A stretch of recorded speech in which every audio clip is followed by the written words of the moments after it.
I was nearly on 1-0, wasn't I? I was nearly on 1-0, but look. Then I got sucked into 3-1 because you told me there was going to be loads of goals. And now look what's happened. It's 1-1, but what a fantastic game, eh? And we said it, end to end. You know, I don't think actually the finishing was absolutely fantastic or the quality, but you know, to get over the line, Mark, it was good, wasn't it, from Serbia? Yeah, not a lot of quality, but a lot of endeavour, and to keep going to the end. It was fantastic for Serbia. It keeps them in the hunt.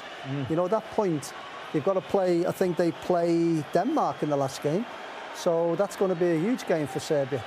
Look at these scenes at full time. Mixed emotions because Slovenia were seconds away from 4 points in effective progression through the group. And obviously they will play England in their final match day.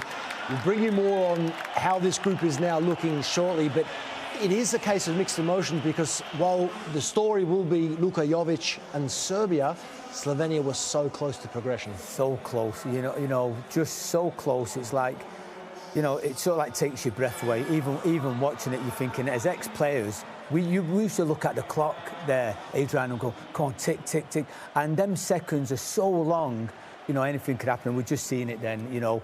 That's why it's called a beautiful game. We did say at halftime the stakes were higher than the first match, particularly a reason why it was a little slower the start to this match. But we saw that willingness and that fire in the Serbian team there to fight until the final whistle, and they get their reward, mate. Absolutely, yeah. I mean, it was a corner that was sent in, and they had the keeper up as well, didn't they? And they were disappointed, Slovenia, to give a goal away with right on the 6-yard box as well. Maybe a black could have come out or whatever it is, but yeah, it'll be disappointing for Slovenia because I think overall in this 90 minutes they've probably been the better team.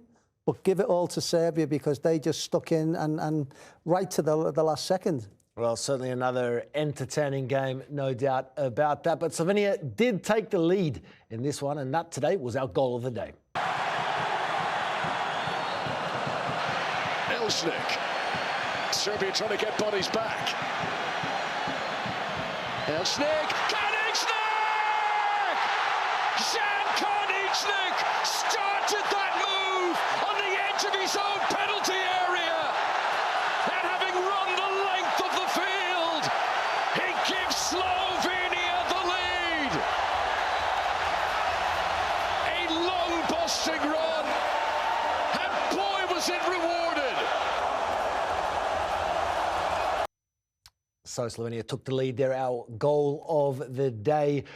However, they will have those mixed emotions post-match, conceding so late. But, gentlemen, that was a great goal in transition. It happened so quickly, and they were rewarded with the lead. So still something to take away now going into their last match day where they will need to pick up some points. Confidence, isn't it? You know, you can go into your next game now with a little bit of confidence, a little bit of endeavour. You know, you look at the goal.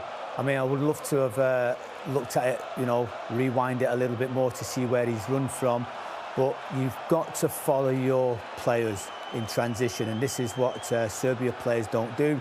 You don't follow him. He's there free, the ball watching, and it only takes, same old cliche, it only takes a second to score a goal, and this is what's happened. And I even put it down here on my notes. There'll be a goal from a cross, and this is what's happened there. Yeah, I mean, they'll be disappointed, Serbia, because Zivkovic switched off and allowed the fullback to get beyond him and ultimately get the goal. You can see it here. Yeah. He does ever so well, and he picks out at the pass, and he just continues his run. And you look at the player next to him now, he should be going all the way back in with him. He switches off, the ball gets put across, and he's just too late to get, and he'll be disappointed with that. But take nothing away from Koniecznik. Fantastic goal. Top finish, top play, all done in transition very quickly, but it of course wasn't enough because they were pegged back very late on. And the makeup of this group now absolutely fascinating. Of course, Denmark and England to come very shortly in Frankfurt, but the story in Munich was wonderful scenes as always, but of course there was that late equaliser which we will be talking about, which is now shifted completely the context of this group. And it was that late Jovic equaliser, which is our play of the day. This is it for Serbia now. Do or die. And they've done it! Never rule them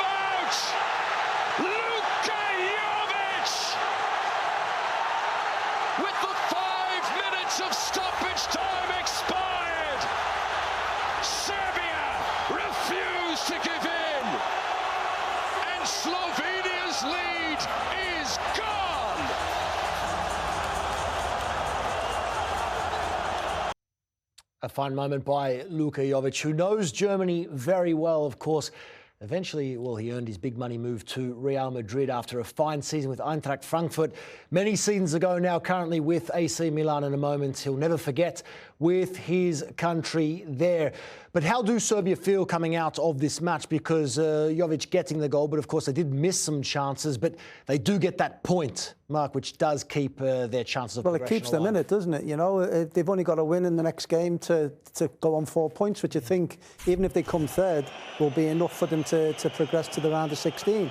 This goal, it's so important to them. And, I mean, I'm looking at Oblak as well. You know, could he have come out and made a punch or something? But this is a great goal from a player who was renowned for his goal scoring, had a bit of a hiatus, but now he's back in there. Look, brilliant goal, very strong.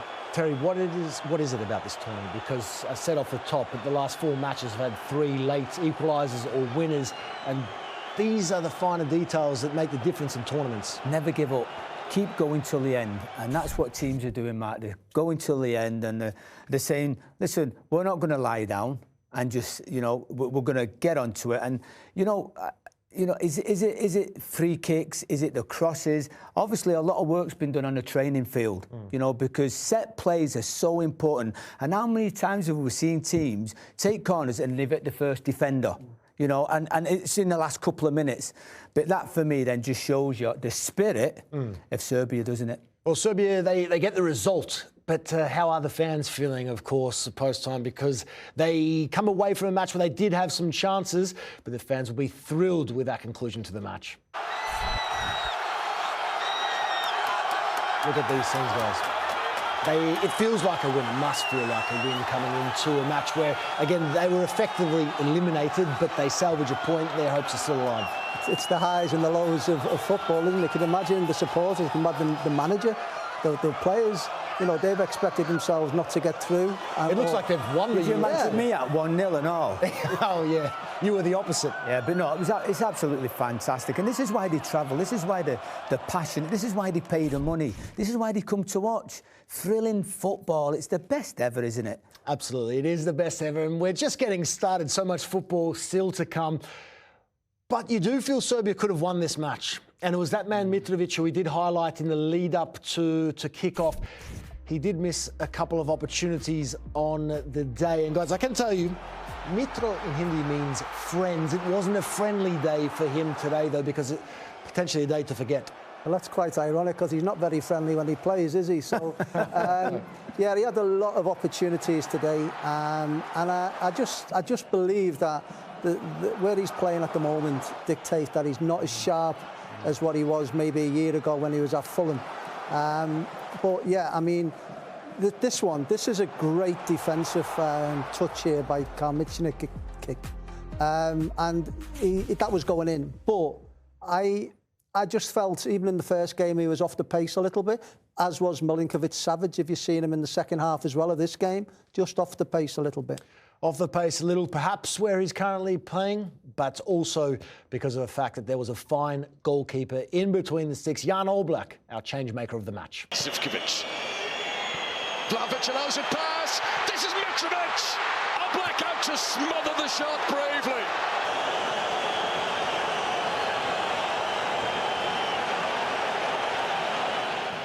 Zivkovic, good ball. Could be an opportunity. Mitrovic is in and denied again by Oblak. He spreads his body so well in those situations.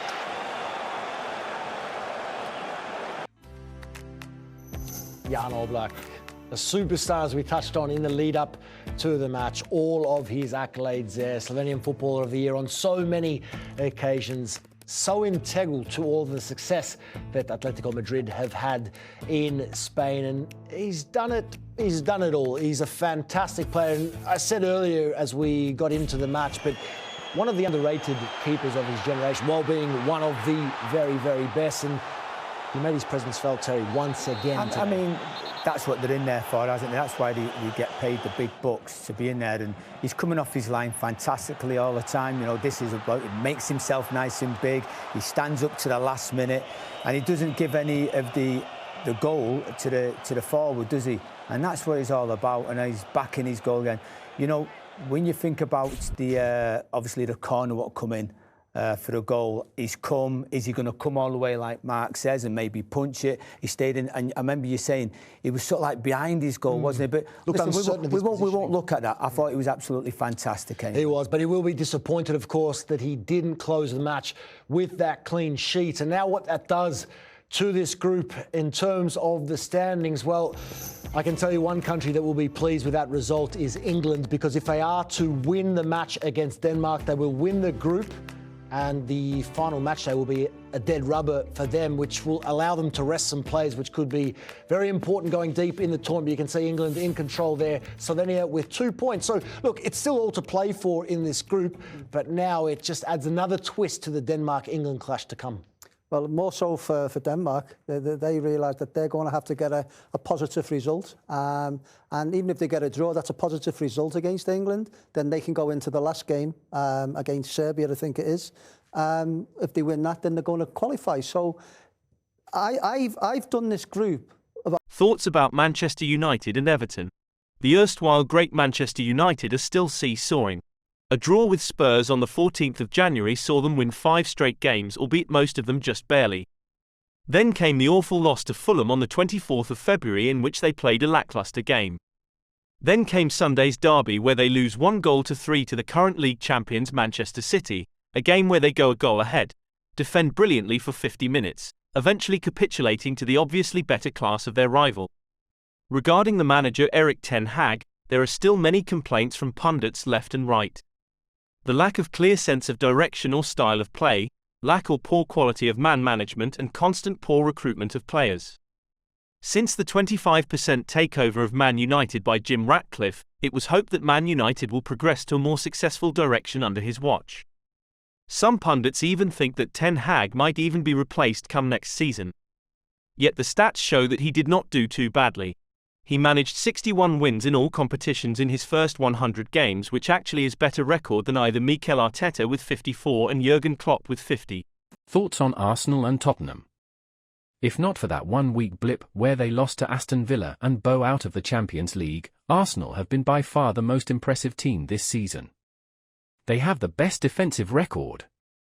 They blow teams away by huge margin of goals, which leave them with the top goal difference, worth a point at least. Even after that week of disappointment, they are now pretty much faultless. It is not their choice, however. They have to be, because reigning champions Manchester City have games in hand, which if they win all the remaining games, there is nothing Arsenal can do about it. They will be crowned champions for the 4th consecutive time.